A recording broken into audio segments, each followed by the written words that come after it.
Mga bro, wait lang, wag muna kayo aalis. Imagine this, may proyekto sa mga EDCA bases natin sa Luzon at Palawan, upgraded, modernized, pinopondohan, pero hindi ng US, hindi ng PH, kundi indirectly ng Taiwan.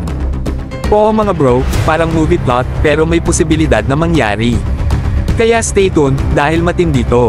Ganito ang proposed arrangement, ang upgrade sa EDCA bases, runways, fuel storage, communications facilities, logistics zones, ay ibebenta sa Taiwan bilang non-weaponry support services.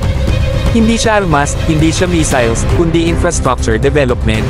Ang US Defense Security Cooperation Agency ang mag-handle ng contract sa isang American defense contractor, at beneficiary ang Pilipinas. Sa madaling salita, Taiwan ang magbabayad, US ang magpapatupad, Pilipinas ang makikinabang. Kung tutusin, hindi naman ito malayo sa usual na foreign military sales program kung saan bumibili ang Taiwan ng defense services mula sa US. Pero dito, ang usapan ay infrastructure improvements na strategically aligned sa Taiwan contingency.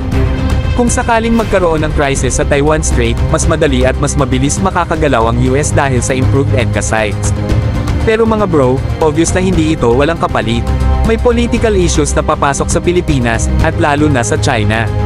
Officially, ang Philippine government stance ay hindi gagamitin ang EDCA sites para tulungan ng US sa Taiwan conflict. Pero alam nyo naman kung paano gumagana ang geopolitical language, maraming sinasabi na hindi literal, at maraming hindi sinasabi na obvious.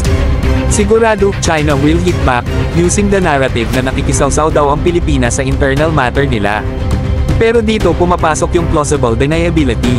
Dahil kahit pa funded indirectly by Taiwan, mahirap patunayan.